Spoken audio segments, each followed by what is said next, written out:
From the Clark Ford Studio in Oxford, Mississippi, MBW Digital proudly presents the Oxford Exxon Podcast. I'd say thanks for tuning in, but why am I going to give you a round of applause for something you're supposed to do, to be frank? And now, here are your hosts, Chase Parham. That broadcast school has really paid off. And Neal McCready. I deserve to be on TV.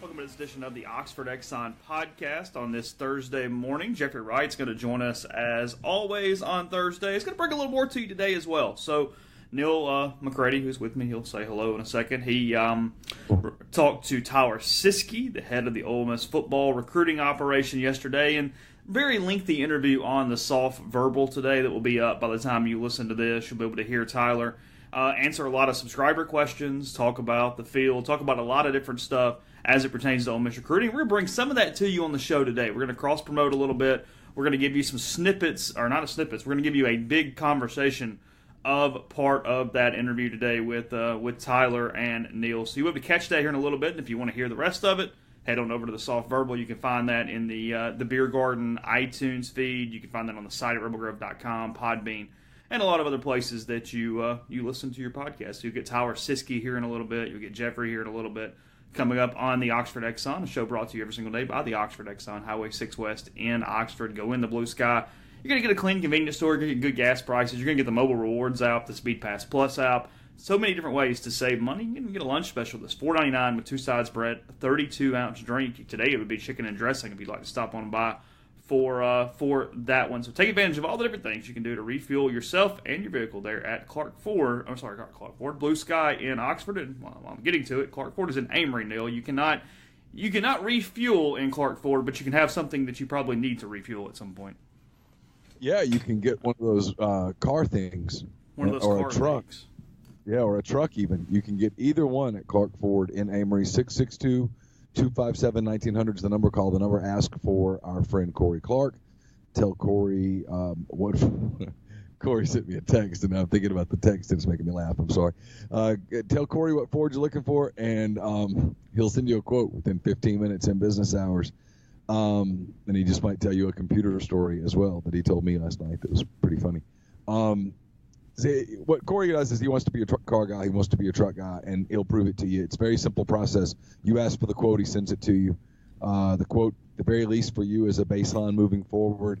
It might end up doing for you what it's done for me 3 times now, and that's having you make your automotive purchase from Clark Ford. You get great product, obviously, phenomenal service after the sale, delivery options, all of those things.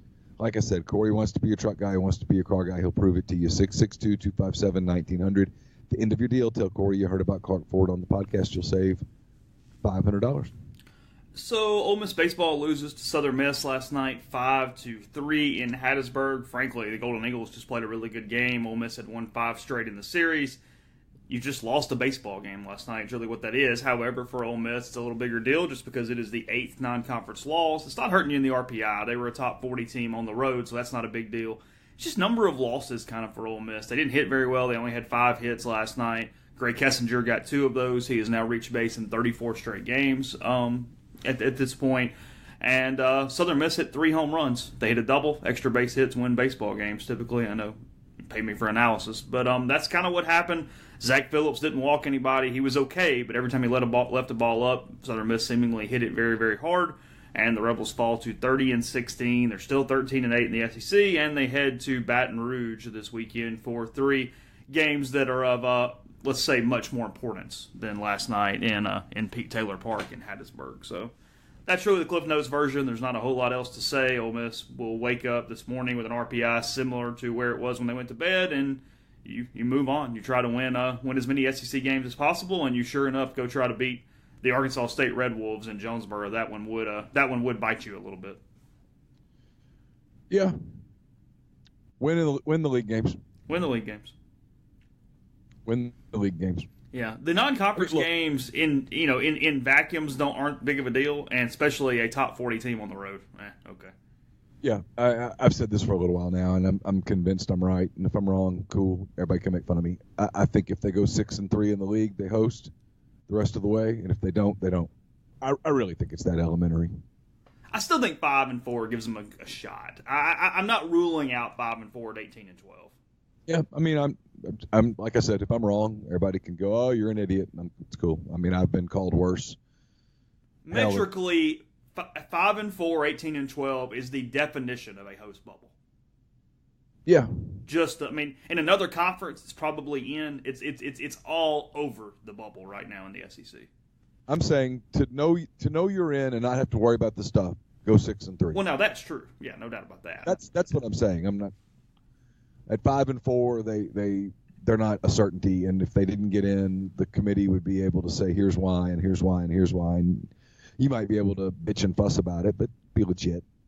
6-3. If they're 19-11 in the league, they're going to host, and if they're not, there's a chance they won't. And if they don't, we'll talk about some of these non-league losses, and we'll talk about some of the games they gave away in the league, because they've absolutely given some games away in the league, and you'll say those come back to bite you in the butt, and that's exactly what would have happened. But yeah, if they don't host at 18-12, it is 100% on the non-league part of the schedule. Period. Yeah, the non-league and giving a game away to Alabama and giving. Well, my point being, if you do what you're supposed to in the non-league, 18-12 is in no matter what. So it really doesn't matter what you did giving games away if you get to 18-12. Look, man, they go to LSU this weekend. It's an LSU team that they're capable of beating, and if they're going to do it, they're going to have to go down there and win a couple of tough games, and then they're going to come back and play a Mississippi State team that's one of the best teams in the country, and they're going to get it at home, and senior days and graduations and all that stuff, and if you take care of your business at home, you put yourself in a position to go play a kind of an enigmatic Tennessee team in the final weekend. Again, the opportunity's there. So it's kind of one of those. I always kind of find this part of sports kind of fun, really. This is where you find out what a team's about. You do, whether positively or negatively. You find out, this group's been together for a while. They've had highs. Real big highs, and they've had devastating lows, and so they've kind of put themselves in a funny spot where, their goal this season was to host a regional and to get into a super regional and to get to Omaha, and the path to a super regional, given Ole Miss's history, is much cleaner in Oxford than it is somewhere else. So they've got an opportunity to do that, and but it's a difficult path, but it's not impossible. And so you find out kind of what these people are made of. And I don't mean that in a negative way. I mean, if they go 4-5, does it mean they're bad human beings? Of course not. It just means that they didn't have enough. They didn't get it done. And yet if they go 6-3 or something like that in these last 3 weekends, you look up and you go, hey, at that key moment, when they looked like they were dead going into that A&M series in terms of hosting, they turned it around. They got it done. And now we find out what they can do in the postseason. So I always think this is kind of fun. There's always and I granted, I get it, that if you're a fan and you're hung up on day after day, it's not fun. If you view it from the outside the way I do, it's interesting. You find out a lot about just the team's makeup, their mettle. The knock on Bianco is that he's this tight guy and that the team draws in, constricts, if you will, based on that tightness. And if they get super tight these last 3 weeks, it's probably not going to end well.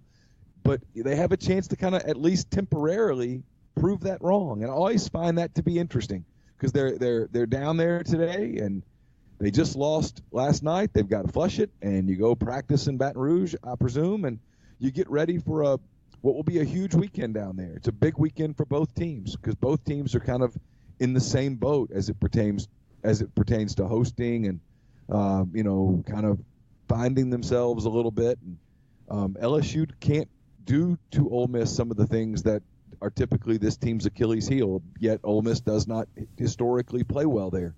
So there's a lot of stuff, and it will be interesting to see what happens. So one rotation change from what Matt thought would happen yesterday when he was on the program. LSU is moving Zach Hess back to the bullpen. He's been their closer. That's where he's been most successful. He had to start this year kind of out of necessity in some ways. Cole Henry's out. He's been LSU's best arm. He's not pitching this weekend They're going to throw sophomore Mikael Hilliard on Friday, and then Eric Walker on Saturday, and freshman Landon Marceau on Sunday. So on Sunday, if nothing else, kind of fun. You get two first-round picks who turned down money to attend college in Hoagland and Marceau. But LSU going Hilliard, Walker, Marceau Friday, Saturday, Sunday. So there is a little bit of that. Hilliard, freshman All-American last year, kind of spins it a little bit. Got a big-time curveball.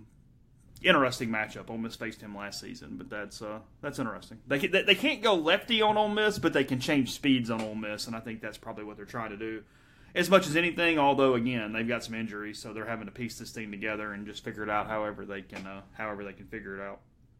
They're vulnerable. They're vulnerable this weekend. LSU is. Yeah, no doubt. Missing an arm. I mean, moving stuff around. They're leaning on their home crowd, and it's historically been a very good home crowd. Ole Miss doesn't go there and win. Neither does anybody else, for the most part. It's a tough place to play. It's a fun place to play. Their kids feed off of that crowd, and I think it's fascinating. I'm not a big college baseball fan, and I'm interested in this particular series because both teams sort of have an opportunity to get well, and both teams sort of have an opportunity to get their bubble popped, if you will.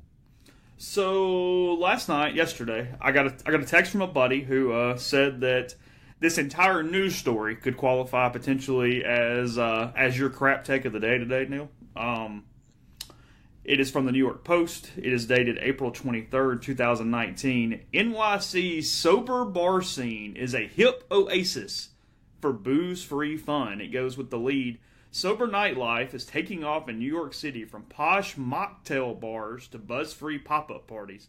The objective? To deliver a fun night out without alcohol, which Americans are drinking less of these days. Hadn't been around here. According to a 2018 report by beverage market analyzer IWSR, liquor is a toxin, not a social lubricant. Ashok Shoki Pai, a sober Williamsburg resident, tells the Post on a recent Saturday night the 40-something real estate agent settled in at Getaway, Greenpoint's new mocktail bar, who used to be a club promoter, polished off 2 coconuts, pineapple and coconut milk at $13 a pop, and a ginger spice, ginger, grapefruit juice, tonic, and club soda, also $13. He found the booze-free scene refreshing. It's nice to be around sober people who've got their wits about them, he says. Is this not just a combination of a freaking coffee shop and a juice bar?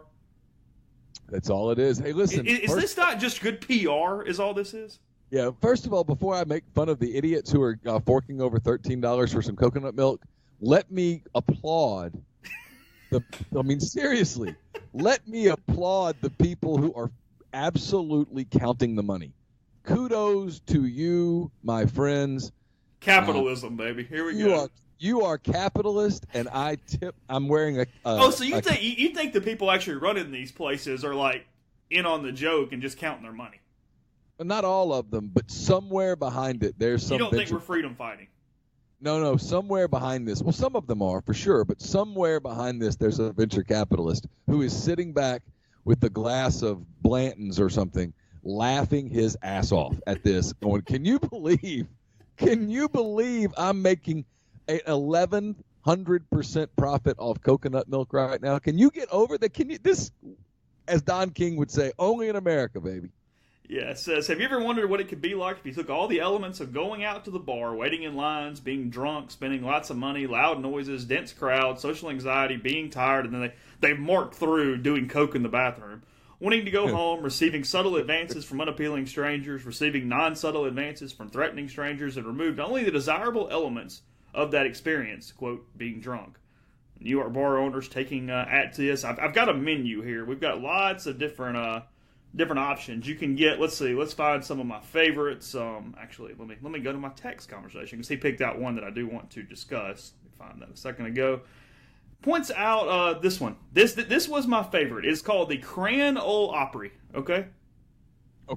It is 4 ounces of cranberry juice. Okay. With quote, delicately crushed ice cubes, and a reusable straw. You want to guess the amount of money for that bad boy? $12. $19. Wait. Hold up. Let's talk about this. Yeah. Let's talk about this. So to make this drink, you need recyclable straws. You need some sort of a container. You need cranberry juice, which you can buy at Kroger. You can buy a big thing of it. You can even buy Ocean Spray. Yeah, you can buy the good stuff. $3.49 for a big container that would have, I'm assuming, 52 ounces or something. And then you need water that you can freeze. But we got to delicately crush it. Well, yeah, but you could take. I mean, you can. Does that mean Sonic ice? Basically. I mean, you could even be shaved ice. I mean, you could do like Jonathan talks about. I mean, you could just make a big ice cube and it's a reusable straw, so we're not harming the environment. I mean, but the cost of the ice is obviously very minimum. $19. I mean, think about this for a minute. There is some idiot willing to pay $19 for 4 ounces of cranberry juice. Oh, I've got better ones. I'm the wrong business. You can for also $19. You can get the White Mormon. That's not racist at all. 2 ounces of decaf coffee, 1 ounce skim milk, and optional ice cubes. Oh my God! How much is that? $19. $19 for how many ounces of coffee? 2. $19 skim milk. Man, kudos to these people. I mean, no joke. I'm in awe. Instead of a sex on the beach, they have a hugs on the beach for $20. That is 1 1/3 ounce orange LaCroix, 1 1/3 ounce cranberry LaCroix, and 2/3 ounce peach pear LaCroix mixed together. So for essentially 1 can of LaCroix, I'm getting $80 out of a can. That's unreal. I'm incredibly impressed. I'm blown away. I've been listening to How I Made This, the episode with John Allen talking about Peloton, and I've been kind of fascinated at how hard they worked and how many times it almost just went belly up before they got to the place where they are now, where it's worth $4 billion. I'm more impressed with the people that came up with this. Hey, $20 for 2 ounces of decaf coffee and an ounce of skim milk. $20. Oh, and we'll throw in some ice cubes if you really want it, young lady. Well, of course. Yeah, I'll give you all the damn ice you want for $20.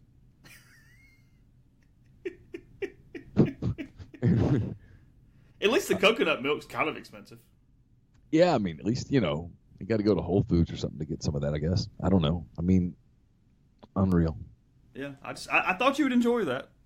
That is unbelievable to me. Never make fun of Peloton again. Never. I don't ever want. I mean, because they're. How would a mocktail bar do in Oxford? I don't think well. Do you not? Based on what I see in Oxford, man. And listen, I'm not one to. I mean, I'm not one to make fun. I'm with you. I'm one of the peeps.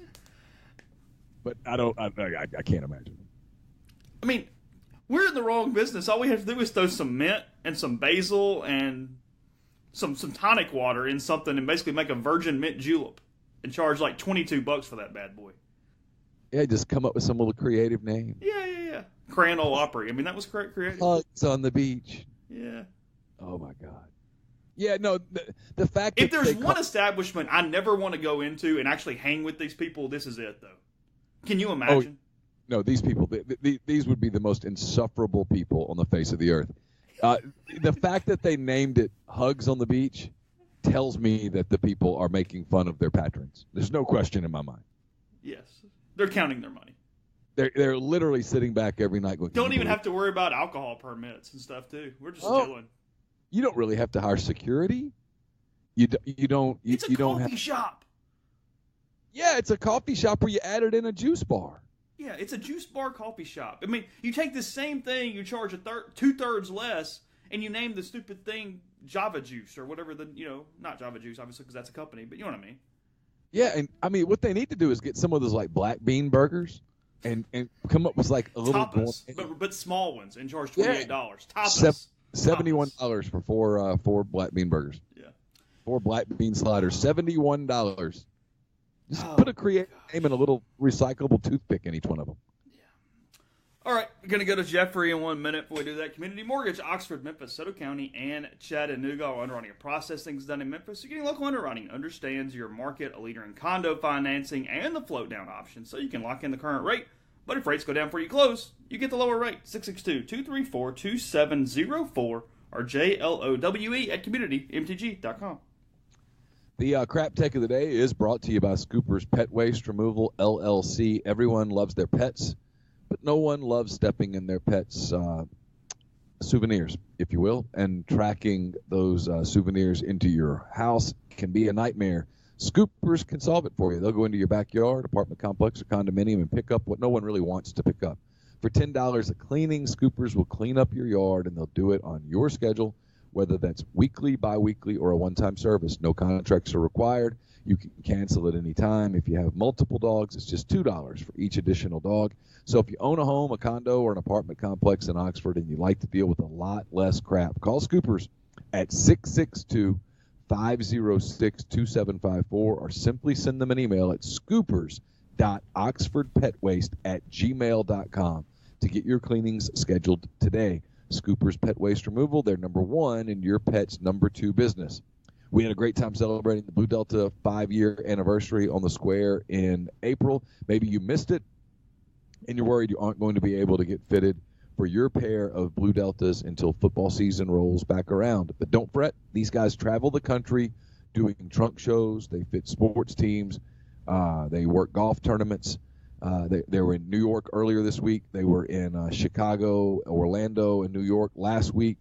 You can check them out on their Instagram page, see where they've been, where they might be going at Blue Delta Jeans on Instagram, on Twitter. And if you'd like to inquire about hosting a private trunk show in your city, whether it's Jackson, Birmingham, Atlanta, Dallas, wherever the case may be, send them a DM on one of the social media platforms or email them info at bluedeltajeans.com. And one of the Blue Delta Jeans stylists will reach out to you with details. And we're brought to you by Oxford University Bank, OUB, locally owned and operated right here in Oxford. When you deposit money at OUB, that money and the vast majority of the bank's profits go right back into the Oxford community. OUB gives you the comfort of home, all the benefits the big mega banks provide, all the technology and products you can want, all with a personal touch. And when you call OUB, you speak directly with a live person. There's no 10 buttons to push. There's no 5-minute wait. What you get at OUB is Kasasa. It's the absolute best cash checking account. You also get a commercial checking account that's now paying 1% interest as long as you keep $10,000 in the account. It comes with fully interactive online banking. To learn more about Kasasa, to learn more about that commercial checking account, to learn more about OUB in general, check out liveoxfordbankoxford.com or call 662-234-6668. OUB is FDIC insured. Good morning, Jeffrey. Joining us now. Let me make one correction. I was digging a little deeper into our previous topic, Jeffrey. We were discussing these sober bars that are popping up all over New York City, the non-alcoholic variety, and I appear to be. I was duped a little by Barstool. I got sent a couple screenshots of drinks that I thought were on actual menus. Apparently, a couple of them are not. However, a couple of the other ones, in fact, are. The coconut that I mentioned they have a $13 apples and oranges, which is nothing more than orange juice, boiled cider, lemon bitters, and club soda. So the overall gist of what I was saying is true, although a couple of those that I mentioned apparently are not real. But you can find many more that are. Lemon juice, tobacco syrup, vanilla, and San Pellegrino, still $13 as well. Are these freedom fighters, Jeffrey, or is there a capitalist somewhere in the back laughing and making fun of all of his customers? Well, I mean, how on earth could you say, we all played baseball. We all probably know what dip tastes like. Who's never thought, if only I could harness this into a drink form, I would be doing Scrooge McDuck backstrokes in cash. I mean, who hasn't thought that?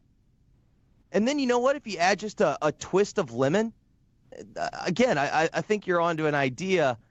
I just think in general, I think especially in cities like New York, you try to come up with a gimmick, and then you try to come up with a gimmick, and I would imagine that a lot of these bars are more or less theme type bars, and they're Well, it's a coffee shop, is what I told Neil a minute ago.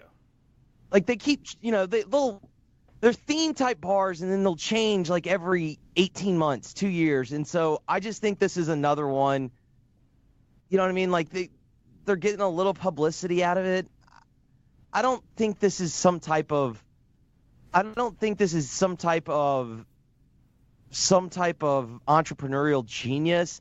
I just think that oftentimes, I think this is not much different than like a writer's room that sits down with a whiteboard and just like throws out ideas for gimmicks to one another, and they just kind of try to see what sticks. But I don't think the sober bar, I think it accomplished what it already set out to accomplish. It got some name recognition, but I find it very hard to believe that somebody went into a bank with a business plan and said the sober bar, and that's their life goal to open up the sober bar. Is it also just a thing that if you get in the right place with the right pocket of people, if you dress something up and make it look intellectual and make it cost a lot of money, someone will buy it just for the hell of it? The PBR effect, where hipsters started driving up the price of low-end light beer because Natty Light had a blue ribbon on, or not, because PBR had a blue ribbon. PBR had a blue ribbon on it, and then you started to see, like, within a 4 or 5 year window where the price point of that beer went up almost 30 or 40%. I think there's an element of that, especially when you're in a city like New York, where if you can kind of dominate my experience having been in New York was always, you don't, like, if you live in a certain pocket of New York City, you don't hop around the 5 boroughs, and you're not hopping around. You kind of just, it's a huge collection of neighborhoods, and you kind of want to dominate your neighborhood. And so I guess if you're just in the right spot and your gimmick catches on, I can see how that's successful for a while. It's the same as the Oxygen bar back in the day. Remember internet cafes? Yeah. Oh, yeah. I mean, those were all the rage. If you think about coffee shops, really, I mean, when someone goes and pays $7 for a cup of coffee or whatever, and everybody does it, but if you think about it, it's kind of silly. See, here's the one thing I will say about coffee shops. In particular, people can crap on Starbucks all they want.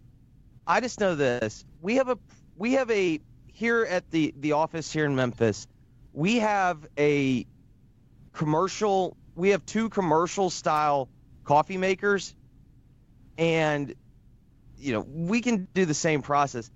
I just know at the end of the day, it doesn't taste the same as when I get a drip coffee from Starbucks. Now, is that worth $3.10 or whatever if you tip and whatnot? I don't know, but I do know that there is a noticeable difference between Starbucks drip coffee and technically, if we were branding the break room, we have restaurant quality coffee. It's not even really, it's a coffee shop, but for the most part, people go in coffee shops to, like, especially in Oxford, just to study and get on the computer. It's still an internet bar. That's what it is. Yeah, it's Campbell goes to study. That's where she goes, and she'll say, I just study better there. It's a way to not be at home and get distracted by every freaking thing else around you. As much. Which is weird. I get more distracted at Starbucks or at or where I get way more distracted there.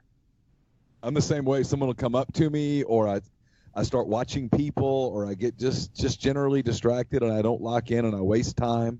But there is something. You're right, and it's mental, I'm sure. But there is something about sitting down in a coffee shop with a good coffee, and you're just kind of chilling out, and they've got good Wi-Fi, and you all is well with the world for half an hour.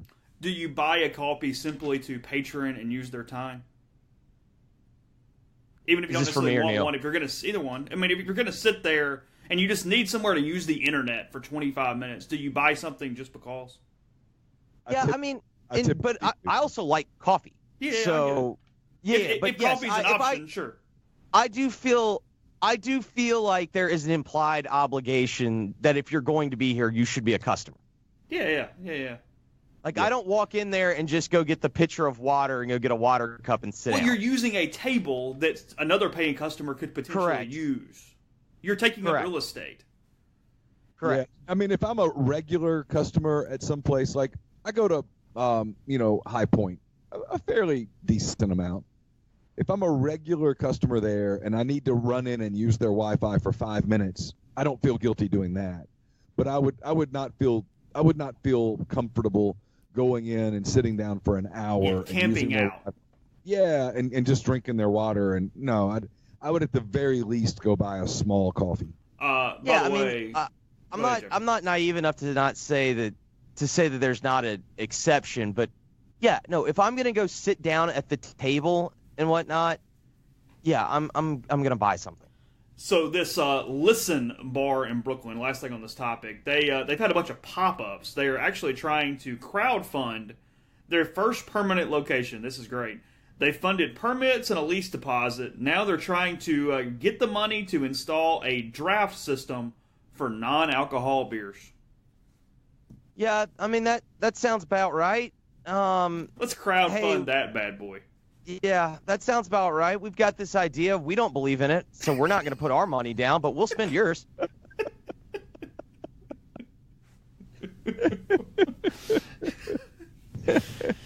Oh, God. Take me through your emotions. We hadn't talked. NFL draft, Daniel Jones. You were kind of you were expecting mediocrity or failure, so you went into it with the right mindset for what transpired. I can't remember if I said it on this show or I don't. You talk a lot. I don't know if you on air. I don't know if you noticed that there's a microphone in front of me a lot. I know for a fact we talked about expectations. Yep. And I also pointed out that Charles Robinson, who does a great job as underrated scoop guy in the NFL, particularly on like front office stuff, he's really good around the draft, I think.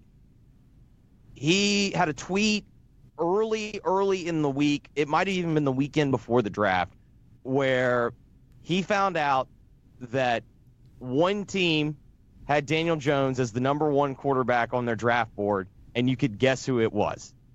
And if you follow Charles Robinson's Twitter account, it wasn't hard to connect the dots that indeed that was the Giants. So, knowing where the Giants are in terms of their roster and whatnot, I really did have the expectation that I was setting myself up that they were going to take Daniel Jones at 6. And the reason why is if they really did have him as the number one quarterback, it just made sense they were going to take him at 6 because A, he would be available at 6, and B, if you do believe in a quarterback, like I have zero problem with the mechanics of what they did. I question the evaluation process. But if you do believe in a quarterback, I do think they did the right thing. You take him at that point. Because it doesn't matter. If you don't have a quarterback, the Jaguars are the perfect example. And yet again, shout out to the Jaguars because I think they're the kings of, and this probably now the joke is on me, I think the Jags are the kings of, God, I love what they did at the draft. That made sense. They don't ever do anything like truly stupid at the draft, I don't think. But it just shows they haven't had the quarterback. Yeah, I'm with you. And listen, Neil Stratton is not high on Daniel Jones. He says he's just not a special player. But he did. You mean Neil has eyeballs? But he did say, and I believe him, that his sources around the league, and he's got a lot of them because he knows all the agents and all the people like that. He said the Broncos were going to trade up and take Jones. That Jones was not going to be available at 17. So if you're the Giants, and look, at the end of the day, your name's on the pick. Not Mel Kiper's, not Adam Schefter, not Chris Mortensen, none of that. It's your pick. If At the end of the day, he's the guy that you want. You got to go get him. You got to go get him. If he's the guy that you want, you've got to have a quarterback. Your quarterback's 36, probably near the end. You've got to go get him. And if that's who you think is your guy, you sink or swim. I kind of admire it. I admire the chutzpah of it. I mean, you got to have a quarterback in this league.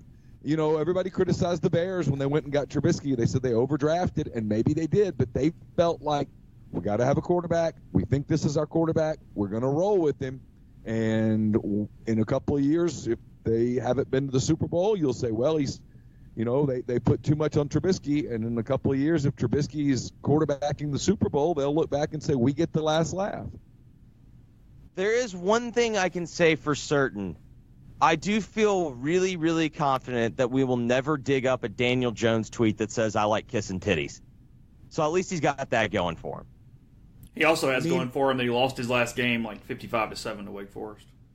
Yeah, but I mean, don't act like that wasn't an elite Wake Forest team. I mean, that game got Clawson just got a contract through like 2030. Yeah, I mean, you got to win your rivalry games. Everybody knows that. Tell you what else it shows you, though. It shows you how comfortable and how much the Giants front office, their people, how much they appreciate Eli Manning, the person, that they're almost sort of trying to force a clone, if you will, into that role. They're very comfortable with what they've had with Eli over the last, God, how long has it been now? 15 years? I mean, the 2004 draft. 2004 was his first year. Yeah, so 14, 15 years. They're very comfortable with that. He doesn't get in trouble off the field. He's steady. He's a locker room guy. He's smart. He shows up for work. He doesn't get distracted. They like. I mean, the other thing is he doesn't get hurt.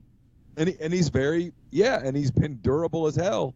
And maybe they see some of the same stuff in Jones, and that's what they're comfortable with. And they've got Saquon Barkley in the backfield. It's going to be a big part of their offense, you know, health willing, and maybe that's where this thing is going. And if that's the case, it feels like a little bit of a stretch, but I do understand their mindset.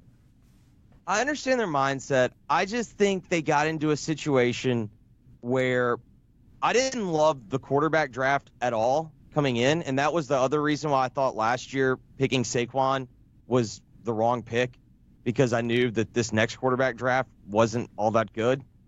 And it just felt like to me they were desperate.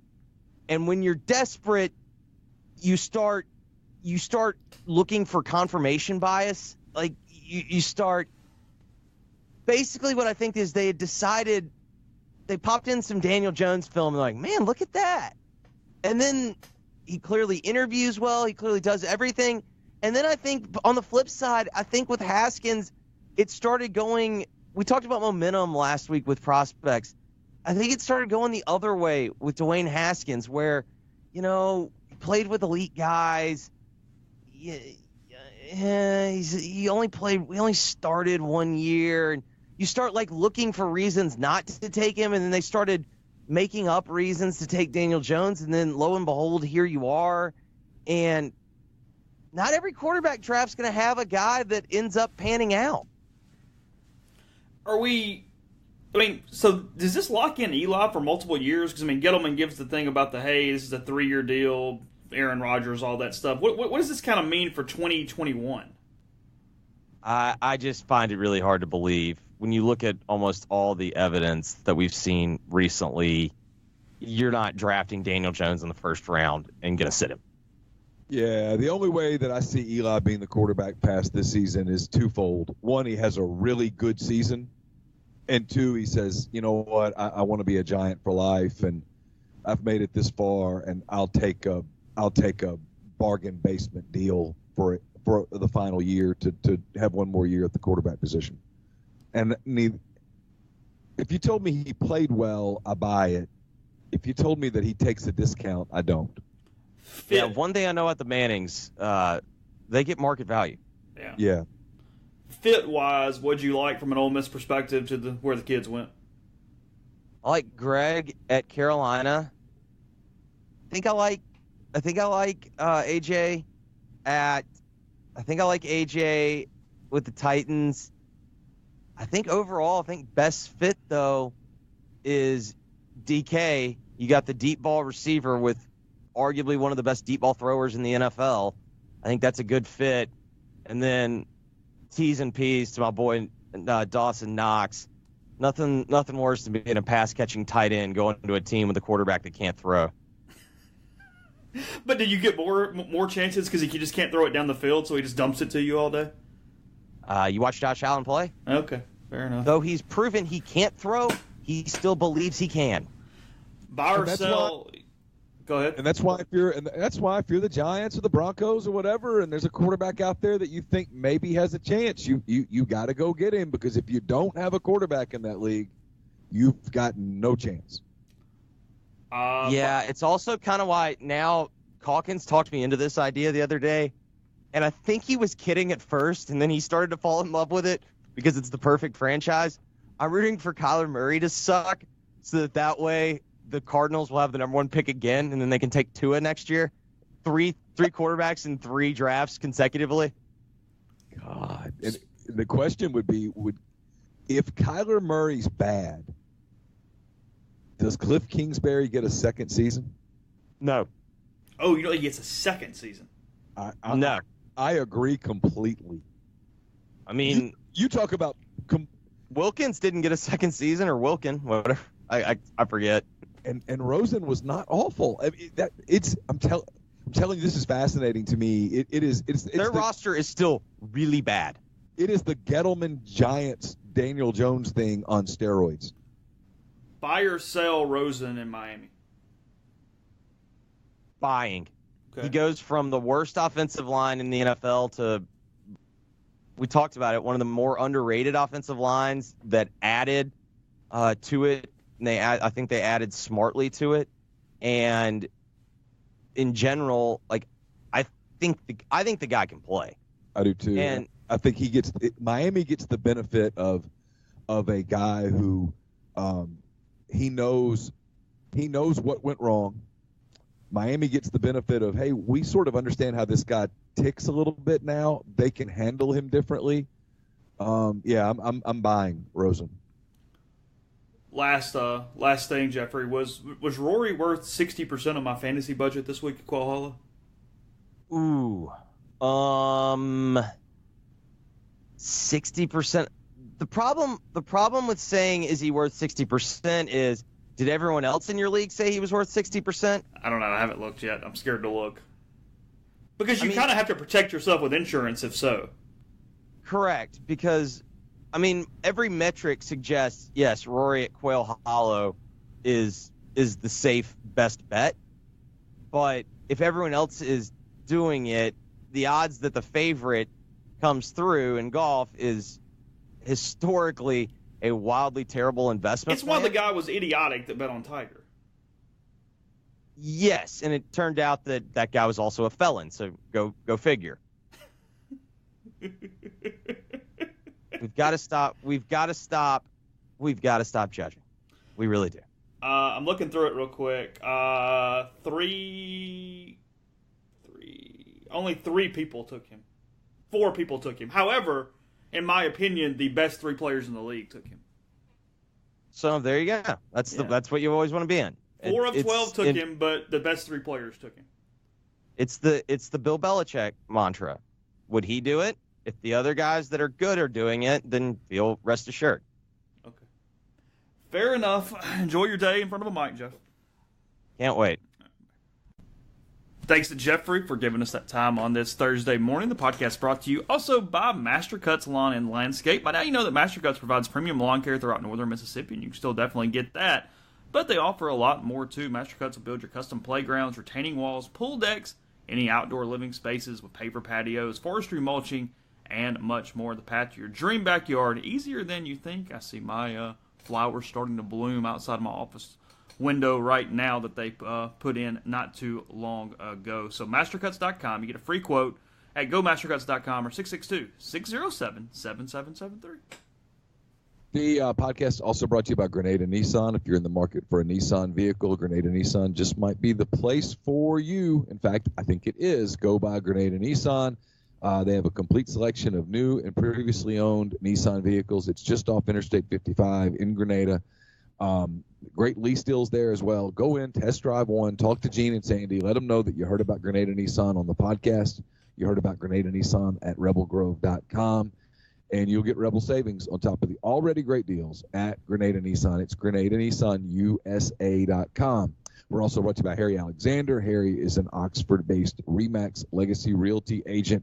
He's a big part of Savannah Square. It's a new 9-acre development, 7/10 of a mile from the Oxford downtown square, conveniently located just east of North Lamar, just a short stroll from the Midtown Shopping Center and all the establishments that are in that growing part of Oxford. Savannah Square will initially consist of 32 standalone detached structures ranging in size from 1,100 square feet roughly to about 2,400 square feet. The model home is available for you to check out. It's at 215 William Street. They have wonderful layouts, impeccable finishes. You can see them at the model. So get in touch with Harry. Get more information about this great new development while they are still available. It's SavannahSquareOxford.com, or you can call or text Harry at 662-801-5621.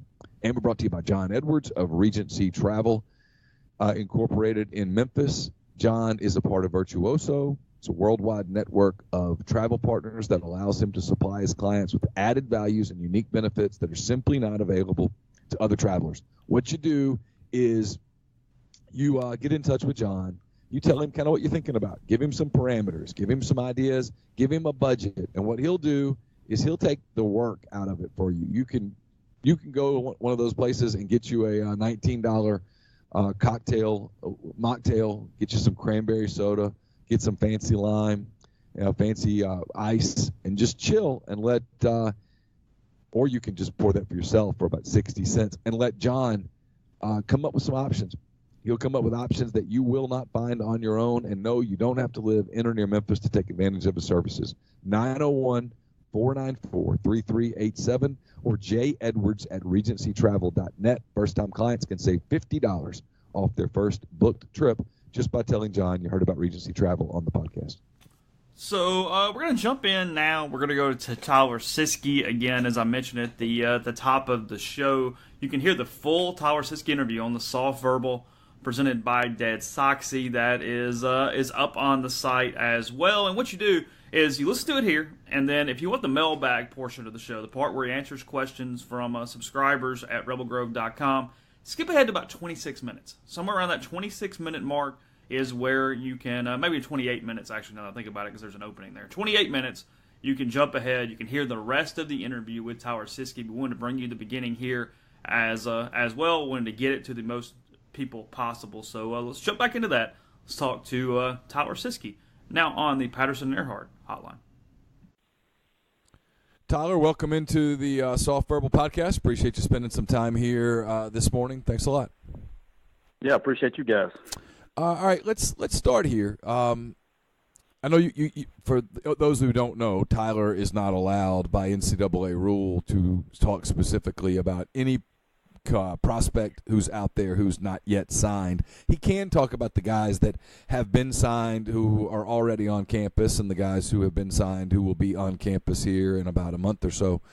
In general, the 2019 class, I know it was the first one in a little while that you got to recruit without the NCAA cloud hanging over you. How did you sort of feel when it was all said and done about what you got well, what you did well, where maybe you came up a guy short, that kind of thing? I mean, just your general feelings about that class.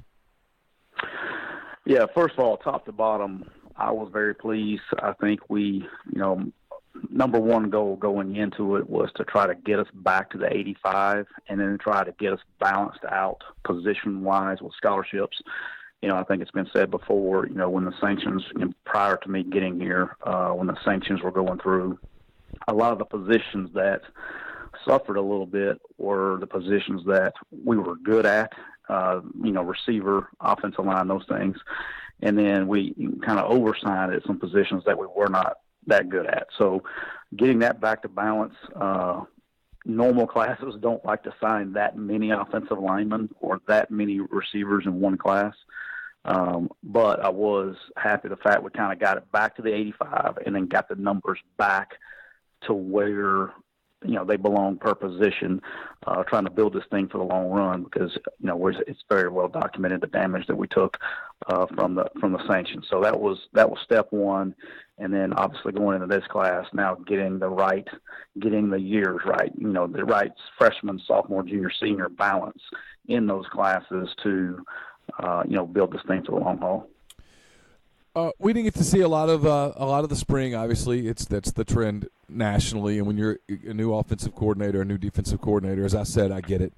You did get to see a lot. Not asking for details about what the team's going to look like from a schematic standpoint or all of that, but in general, when you walked off of the practice field after that final practice, the Monday after the Grove Bowl, how much more positive about the upcoming season and the program were you as opposed to maybe the day you walked off the field after the Egg Bowl loss to Mississippi State?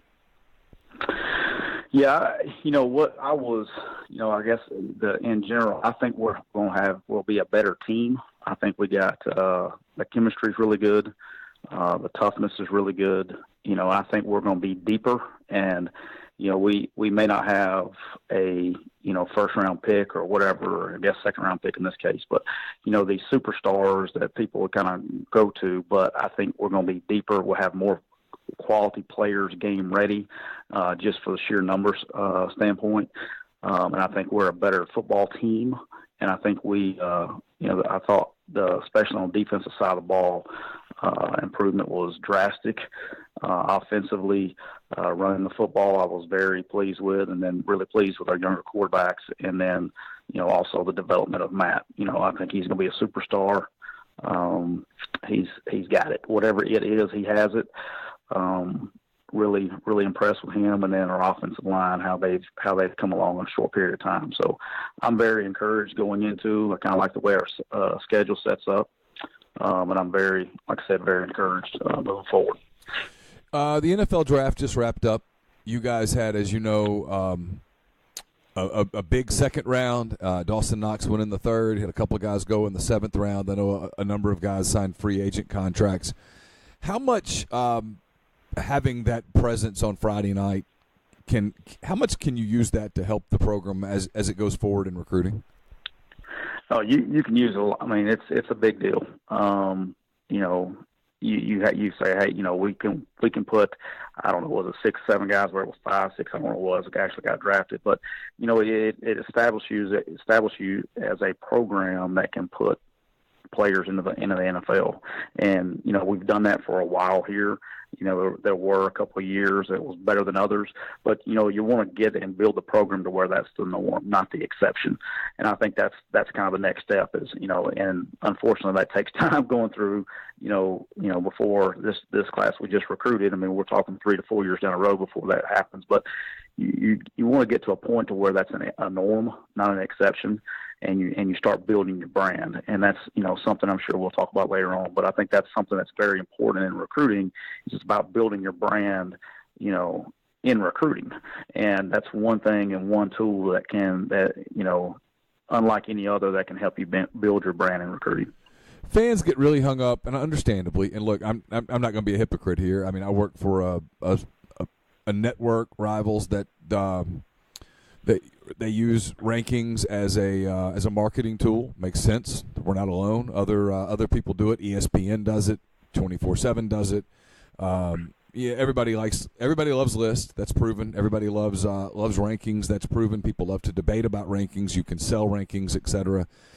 When your class is judged by those rankings, and obviously you know more about the prospects than the people like Rivals and Scout and ESPN who are evaluating them. Does it irritate you? Do you have to just sort of dismiss it? Do you look at it? What are your general thoughts on the rankings process and the way that's done? So yeah, I would say I get a little bit of all the above. I do try to block it out. I can't listen to what somebody ranks a player that's probably sitting in his grandmother's basement on a keyboard, and ranking a player. But example. So every year, and then after the draft. So this is one thing that we did with our Shark Tank guys, I guess, on Friday. So I take the first round. So I'll give you an example. Okay, if I told you 4 years ago that we're going to sign in 4 years, we're going to sign the top 25 picks. We got 25 scholarships, and we're going to sign the top 25 picks in the NFL draft. Would you be excited? Yeah, I would think if I'm a fan of a program and you tell me that I'm going to get the top 25 picks, I'm pretty geeked up about that. I think that would probably work out pretty well for my team. Do you think we would win some football games? That'd be my guess. I would too. I would probably win them all. That class wouldn't have been a top-ranked class in the country this year. We would have finished. It'd been a good class. We would have finished third, but taking the top 25 players in the NFL draft, we would not have been ranked the top class in the country. So that's problem one, and that would include signing 7 5-stars. So, if I told you we're going to sign 7 5-stars, you would probably think we'd be the top class in the country. So that kind of tells you kind of how all things are, about 2/3 of the draft every year. Okay. So I guess this year, it changes. The number of picks change with the trades and the compensatory picks that they get, but roughly 2/3 of every NFL draft, the players that are taken are 3 stars or below. Okay. And the way I look at it is when you start talking about, every year, regardless of the site, whether it's, Rivals, 247 or ESPN, who are the major 3 now, about 20 to 30 players get 5-star status, roughly depending on the year. Okay. Well, those guys are really easy. Like my wife, she barely knows if that you get 4 downs to get a first down. Like she thinks we may have to punt on second down. But the one thing she did know is the first time that Robert Condici came on campus and she met him, and then this big 6'5", 300-pound guy walks in the door with a 6-pack and can run a 4.5. He's probably a 5-star. So those guys are really easy to pick out. I'm talking about very easy. And, for me, I can probably pick out, we were actually talking about the other day, I could probably pick out 150 to 200 of those guys that are each year. I know how the stuff works, but those are really easy. To pick out the top 20 to 30 players in the country, that's an easy assessment for anybody. Now you go to the next step, which is a 4-star guy, okay? And roughly, depending on the site, you'll have between 275, 325 guys a year. And this is where it starts getting tricky. A lot of misses in that group, a lot of misses. And then you look at, now 3-star and below, you're looking at between 1,200 and 1,500 players are 3 stars or below. Okay, so if a player's a really good player on film, okay, then the reason that they're not turn out to be a good player are a variety of reasons. Grades, obviously they don't, when you watch huddle film or you watch something, you don't know what his academics status is. So either A, he can't get into school, or B, when he gets there, he's not going to be able to be successful. 2 would be character. Okay. There's guys that, everybody's asking me about, why aren't we taking this guy? Well, he's in a gang. We can't bring that kind of person into our program. Sometimes the size is not accurate, or not sometimes, pretty much 100% of the time the size is not accurate. Weight is usually close, but height is never. There's another highly ranked guy that we got wore out because we didn't take this past year, and he was listed very big and he was very small. And we're not going to be able to handle in this league. The other one, the last 2, which is really, you're seeing a trend, as the years go on, is a sense of entitlement. A lot of kids that like recruiting and, show me some love and all the stuff that are very into recruiting, don't turn out to be great players a lot of the time just because they have a sense of entitlement and they don't want to work for what they get. And then the last thing would probably be just a competitive character, just guys that they like recruiting more than they like football. We can go on about this. It depends on how long you got on your podcast here, but there are 3 players that really stand out to me a lot over my career that bother me with the ranking stuff. One, when I was at Alabama, we signed a kid named Ronnie Harrison. Okay. Ronnie's now playing for the Jacksonville Jaguars. Okay. So Ronnie comes to camp in July. Okay. He was a 3-star player. He had one offer, and he was committed to him. So he got one offer from, I believe it was North Carolina, and he committed on the spot. Okay. So he has one offer, and he's committed to North Carolina, and he was a 3-star. So he shows up to camp in July, and we had all these who's to who of 5-stars out there. I remember Minkah Fitzpatrick was at the same camp. I remember it right. There were some other guys that were, I won't mention their names, but there were some other highly ranked guys there. And Ronnie Harrison was by far the best player in the secondary that day. And, Minkah was very good too. But, somebody that were like, this is a no-brainer. We offer him. So we offer him. He commits. And then 2 weeks later, he's a top 200 player and 4-star in the country. So that was one. That's not even the worst one. So the other one I have a problem with is Quentin Williams. Okay, so we all know that he just got drafted, I believe, 3rd. Is that right? Defensive tackle from Alabama. Yeah, he went 3rd. Yeah, because Bosa went 2nd, and Kyler Murray went number 1. Right. So when we first started recruiting him, I was at Alabama. He had no profile. Didn't even have one. Okay. Immediately, so I guess when word got out that these schools, and it wasn't just Alabama, it was Auburn, and schools started going by and seeing him, he got a profile. After his offer, the next ranking after his offer, he went up 106 spots. Okay? And then the other big jump was everybody's like, they're just recruiting him. They're really not going to take him. Well, I guess then the people that are involved with whatever schools figure out that he's going to get taken and they're actually going to sign him. He went up 245 spots after his last game, but before signing day. Okay? So he goes up another 245 spots. Now, he hasn't played anymore, so what's changed? Okay? And then my personal favorite with him is after he enrolled. Okay, so he's already there. He's a player on the football team. His ranking actually changed 4 times after he's already playing at the school. Now, why is that? What's that have to do with recruiting rankings? Had a good workout? 4 times. 4 times. It changed. And how about this? The last one, this is the best part. The last ranking that changed on him was after his redshirt freshman year at Alabama. His ranking changed again. Now, what site is this? This is composite. Okay, so this takes all 3. I'm not throwing anybody out there. I'm going all 3 of them combined. Okay, so that's on the composite. Okay, so somebody changed them. Take a quick break in our talk with Tyler to tell you about G&M Pharmacy there on South Lamar in Oxford, 662-236-2222. You give them a call, you transfer your medications. Maybe you were you're a Fred's customer, you got shifted over to one of those big companies. You want somebody who knows you, who takes care of you. That's G&M there on South Lamar. They'll transfer your medications easily just by giving them a call. They deliver to your home or workplace. They offer MedSync to make sure that you're taking the medicines you need and you're on schedule as you should be each and every month. And they've got CBD oil they've been telling you about for a while. It is FDA approved. It's legal in all 50 states. There's no crazy side effects. It just makes a lot of people feel better. There's multiple forms to take that product, so you can find out more there as well. Again, that is G&M Pharmacy on South Lamar, 662-236-2222.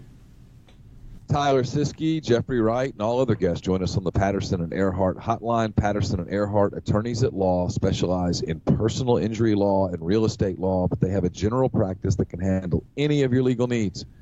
What you do is, if you take advantage of being a listener to our podcast, if you think you have a legal issue, if you think you might have something that's kind of out there that's coming up that might end up being a legal issue, if you just need some quick legal advice, get in touch with John Calvin Patterson or Wes Earhart. They're local guys. They're Ole Miss guys. When you call them, you're going to get one of them on the phone within the same day, guaranteed. They'll give you that advice that you need. They'll let you know, whether you have something that is actionable, whether maybe you have something that you just need to pass on and move on with your life. 662-526-1992, PElaws.com. Your initial consultation is free. Podcast also brought to you by Pinnacle Trust. Pinnacle Trust, based in Madison, Mississippi, represents clients in more than 20 states, has advisors in 3 states.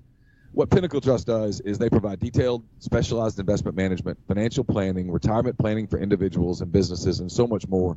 What they do is they sit down with you and they talk to you about your retirement goals, your retirement dreams, what it is that you want to do in retirement. They take a look at your expenses, and then they put forth a very comprehensive, detailed, I mean down to the day, the week, the month, detailed financial plan and retirement plan that's just built for you. It's pintrust.com, PINN trust.com. Mention you heard about Pinnacle Trust on the podcast. You'll get 10% off your first year's fee. And we're brought to you by the Westin Jackson. They're the sponsors of my mailbag, which went up yesterday, 4 o'clock-ish. Go to the Westin Jackson. It's a great place to stay, spending a weekend in Jackson, passing through Jackson for business. Whatever the case may be, the Westin Jackson is the place to stay. No doubt about it. So go there. You can also check out Soul Spa. It's the ultimate luxury spa experience in downtown Jackson. And you can gather at Estelle Wine Bar and Bistro, sip on a creative craft cocktail, enjoy their curated wine list. It's open for breakfast, lunch, dinner, and Sunday brunch. So head over to Estelle tonight. It's why I personally, and you and I have had this conversation, I have the ability to have input into rankings, and I never take it, ever. Never, ever. Because I don't see them enough. I don't know enough. I don't have the context. And you'd be surprised, Tyler, because sometimes people get mad at me. They're like, well, you should put some, you should say something positive about whatever. I'm not qualified to say something positive or negative about any particular kid, because there's, like, maybe I see a kid, my kids go to Oxford High School, so I see we'll use a past player so we don't talk about a current player and get you in any trouble. I see DK Metcalf play. We can talk about DK. Right. We can talk about DK now. He's a Seattle Seahawk. Yep. I see DK Metcalf play, and I obviously look at him and go, oh, he's pretty talented. He looks different than the others. He runs different than the others. He looks really good. Now, I can say that, and I did tell the people at Rivals, hey, man, this kid, if there are 15 wide receivers in the country better than this one, can I see them? I just want to see them. I'm not saying they don't exist. I'd love to see them. And then I saw A.J. Brown. We can talk about him. He's now a member of the Tennessee Titans. I saw him in a state championship game. One of the most impressive high school receivers I've ever – I mean, he's a top 5 for me that I ever evaluated. I saw him and I said, whoa. It was the same day that I saw – I want to say it was the same day I saw Jeffrey Simmons.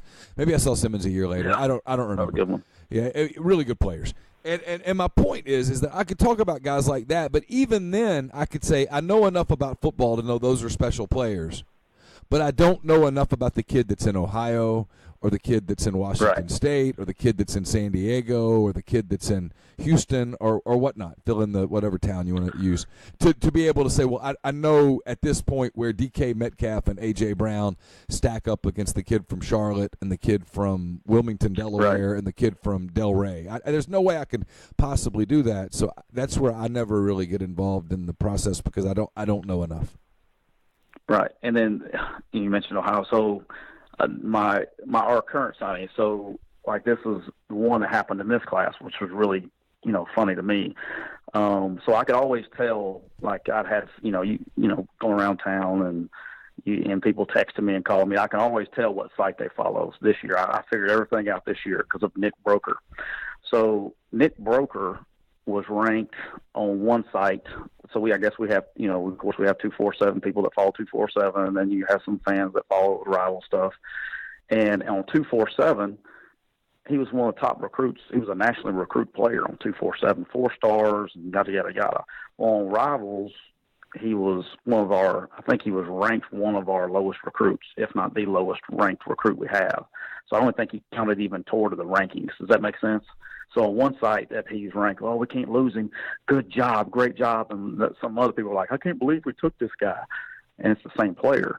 But Nick Broker in particular was another one that was, and this is, I guess, where I get frustrated, and I'm going, because if people, bring rankings up to me, then this is probably the part. So the day after we offered, I'm talking about the day after we offered Nick Broker, he dropped 186 spots the day after. Okay? Now, flash forward about 3 or 4 months, he gets offered by Ohio State. The next ranking, he goes up 218 spots. Okay? Kind of sat there. And then all of a sudden, Ohio State decided they were going to bring him on an official visit. Guess what? He bumped another 159 spots. So, and then the other thing with him that was kind of crazy is his ranking changed 8 times after his last game. So what changed? What changed after his last game? So, but his ranking changed 8 times after his last game. So you have that, and then, you know, I think you and I have talked about this off the air and started laughing about it a little bit, but this whole, the story that got buried faster than the other one was this whole catfishing deal with the wonderful Blake Carringer from Grace Christian in Knoxville. He's a hell of a player. Hell of a player. Big kid. He's a good one. But, you know, they make up a fake Twitter profile, and I think it was Instagram too, I can't remember, but starts claiming offers. Not only does he get a profile and get ranked, he gets a film evaluation done. So he gets ranked, and then he gets a film evaluation done, and guess what? He doesn't exist. And that story got buried faster, and nobody really talks about it because it got buried. And I understand that. I'd probably bury it too if I did something like that. But the problem is that 99% of the people give, and I'll say 99 because I do know of one, but 99% of the people giving rankings have never evaluated or coached at the college or professional level, period. Not one day. And most are media, and they're hired and do their job for the interview part. Okay, so example, somebody like me, if I went and had to do it, you know, and was working for a Rivals or 247, I would be terrible at the interviews. I'm not going to, you know how, when you know, I've talked, you know, it's very difficult. That's a difficult part of you know, y'all's job. I couldn't do it. But, you know, at the same time, they've never done it for a living and really don't know what they're looking for besides, okay, he looks this part or who's offered him. That's kind of how they justify it. They don't know how to evaluate, so they go, well, this school has offered them, so they must be this level. So, you know, when we're making decisions on recruits, okay, without exception, okay, there's not one decision's made that we don't have much more information than the general public or any kind of recruiting site. I mean, you know, just as well as I do, when you're making a decision, you know, information and knowledge is power. That's when you're going to be able to make a good decision. If you don't have all the information, you can't make a good decision. So I guess the good news is for us is that there are a lot of schools out there that are trying to win signing day. And this is the good news, and it's gotten easier for me as time's gone on. Recruiting has gotten easier for me and easier evaluating because there's a lot of young coaches and young people in this business that they just want to win signing day. They don't care it's crazy. They don't care if they actually win on the field. They want to win on signing day. So the whole off season, they can have hey, yay, we got this ranked recruiting class and we're doing really good. But they don't put the time in and evaluate. I mean, it's no secret. Go look at, you know, there's teams out there that have had, you know, really good classes for a long period of time, but they're not winning on Saturdays.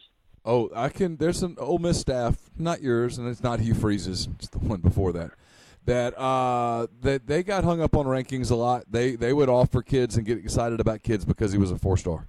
It absolutely happened. They some of them would deny it, but it's absolutely the truth, and it burned them. It burned them a lot. And no, I'm not talking. Anybody thinks I'm talking about Hugh Freeze. I'm not talking about Hugh Freeze. I'm talking about Houston Nutt. That staff was. But you know what I'm saying. I mean, it happens. It absolutely happens. It's crazy, you know. And there were people that, I mean, and there were some. I'm going to leave names out of it but we signed a really good player that was ranked a 3-star, and it still blows my mind how that occurred. But we signed a really good player that was right up next within 45 minutes of an SEC school. And he was hands down, it wasn't even close when you did the evaluation. I mean, it was probably a 25-spot difference on our board with him compared to a guy that was ranked in the top 100. Okay, so the other kid that was ranked 25 spots down was in the top 100. And, you know, he was one of the few, not one of the few, one of the many, I guess, that, you know, we get, you know, why didn't we take this guy? Well, okay. But they play the same position. And we went and got a guy that was 45 minutes from their campus, and they came close to us and got one. But, you know, so it works in our advantage because we're out working, you know, in my opinion, we're out working out, evaluating them and putting in the work to dig deeper, to get the better player in the end. Because to me, the result, you know, let's talk about 5 years from now. Let's see how things are going and let's see where the kid is there. That's kind of how I've always been. Now, I would love, don't get me wrong, I would love for everything to be great and, okay, we end up with a great ranking signing class and everybody be happy. But if that doesn't work that way, we gotta do what we can do to get the best players on the field. But in order for us to get highly ranked, and that's going back to what we were talking about earlier, our brand's got to, you know, we got to continue to build our brand, and that's where the draft. Okay, these guys are putting out NFL players, so maybe they do know what they're talking about, you know, and that's how that occurs. Yeah, at the end of the day, in a nutshell. You and I have had this conversation. At the end of the day, you work in a scoreboard business. And that's it. I mean, it's just bottom line. And I tell people this all the time when they're, you know, what do you think about recruiting? And I'm not belittling recruiting because recruiting is the absolute lifeblood. But when it's about recruiting rankings and stuff, I'm always like, I think you just have to be careful with them because at the end of the day, you're going to play 12 games next season, a minimum of 12 games. In each of those 12 games, the score is going to be 0-0 when you start. And so, and none of the people that make rankings and all of that stuff are going to influence those games at all. You work in one of those rare fields where the product is right there. It's easy to judge it. You know what I mean? And so right. all that other stuff sort of works its way out. I agree.